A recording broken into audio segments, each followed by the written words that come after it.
One of the biggest complaints that I hear from people about Apple's M1 MacBook Pro and MacBook Air is that there isn't enough I/O for them. They need more ports, where's the SD card reader, you know, the usual dongle issues. Now, there's the usual arguments that the M1 only replaces the base models of Apple's MacBook Air, MacBook Pro and Mac Mini, but it's hard to argue when the M1 outperforms all the more expensive Intel-powered portable Macs that Apple still sells in their store. So when Truce reached out to me to take a look at their USB-C hub for the MacBook Air and MacBook Pro, I jumped at the chance. So full disclosure time, I didn't pay for the hub, but there's also no agreement between myself and Truce about what I can and can't say here, and I'm not receiving anything beyond this hub as payment for making the video itself. So all the views are my own, yada yada yada, let's get on with the video. For the latest Apple news, rumors, and leaks, every weekday at 12 UTC, join us in the iCave.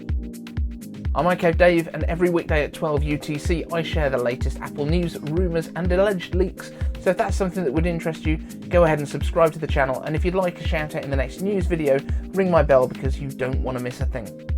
Then post up Notification Squad down in the comments so that I know that you're in. So let's start at the start. What's inside the box? Nice minimal packaging, it feels premium and it wouldn't look out of place in an Apple store with all of the other accessories they offer. Nice magnetic closure to the case, and you'll find yourself a little baggie with rubber feet in here too, but I've already stuck mine in place. First impressions are that the build quality is great. It's a nice chunk of what I can only assume is silver aluminium, which is perfectly matched to Apple's silver aluminium products, and it's also available in space grey, and while the box says rose gold, the website lists pink, so I can't speak to how well that one would match the current gold MacBooks. The top of the hub has a recessed surface with a clear cover over it, which is the same texture as the bead blasted aluminium, which shows through a white LED that shows when the hub is active. There's also a subtle circle further down to indicate the wireless charging target. At a glance, you'd certainly think that this was magically charging through aluminium. It feels solid and well built. We have a pair of USB-C plugs that attach right into your MacBook Air or MacBook Pro, perfectly spaced, which I guess is lucky, as otherwise we'd be pretty much stuck at this point. For output, we have an HDMI port that can offer 1080p at 60Hz or 4K at 30Hz, a 10 gigabit per second USB-C data only ports that don't plug power into here, two USB 3.1 A-type ports with up to 10 gigabits per second and USB power, one Thunderbolt 3 full-speed 40 gigabits per second port that can connect to a 5K display, two 4K displays at 60Hz, assuming you have daisy-chainable displays, and I don't, so I can't confirm whether this would work, and I don't think it would work with the M1 Max. But also, this port can deliver 100 watts of power delivery into the MacBook Pro or MacBook Air, but more on this one later. Let's put an asterisk just here. There's also SD card readers and micro SD card readers, both of which support up to 2 terabyte cards, and the party trick up top, a wireless charger that can charge both iPhones using Qi and Apple Watch, which is really impressive as Apple themselves haven't been able to achieve this with MagSafe Duo. The chargers have to have 2 separate sides for the different devices. And it works. Is the charging fast? Well, not particularly. But that's because this is a Qi charger and not specifically MagSafe compatible, which means it's limited from the iPhone side to 7.5 watts, but charge it does. And in fact, we do have some magnets inside which help to align the Apple Watch perfectly to the charging coils. Now, power delivery is the one possible stumbling block here, but it's not down to this hub, but rather a potential hardware or firmware issue with M1 MacBooks that's reportedly bricked some notebooks, and while the list that I was able to find doesn't include this hub, the fact that it includes a lot of other hubs points to a potential issue on the side of the laptops themselves.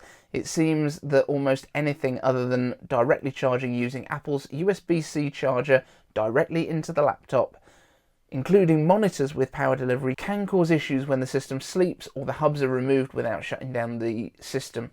Now, there's a reason I'm not testing this with power delivery, as my wife depends on her system. As I say, it's not an issue with this hub, and to be fair, I've found no reports of issues happening with this hub, but there could be an unresolved problem at the time of writing on Apple's side, so I think it's only fair to give you a heads up on that. All of this being said, the incredibly good battery life in Apple's M1 notebooks means it's quite possible to work all day and probably all tomorrow with your devices and display docked without the need for external power, so there's little need to worry.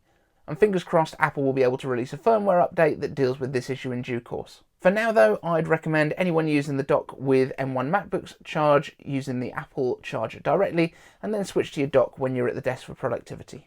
Now, I am a huge proponent of the desktop notebook duality, where you can always carry your processing power around with you, and once you're at your desk, you can expand to more desktop real estate with more storage for media files if you're keeping those locally anymore. And this hub from Truce is a great way to achieve that aim. It's also a pretty amazing tool if you're working away from home for a few days, assuming that that is a thing that humans will do again in the near future. Simply bring this along with an HDMI cable and your MacBook, and you'll be able to take advantage of the hotel's TV as an extra display while charging your Apple Watch on the side without a dedicated charger. So overall, do I recommend this? Absolutely. I think for day-to-day practicality, if you want to be able to quickly switch from mobile computing to a desk setup for drastically more productivity or ergonomic comfort, this is a no-brainer. The only thing missing that I would like to see would have been a headphone jack, but that would be just in case you wanted to be able to tap into a set of desk speakers too on that single connection, although this could still be done through monitor options. If you want to pick one of these up, I've included links down in the description. They take you straight to Truce's website, so you can order directly from them. There's no affiliates or anything like that included. It is purely a case of, here's what the product does, and if you like it, go and grab one. Want to see more like this? A subscribe would be amazing, and thank you so much for watching iCaveDave.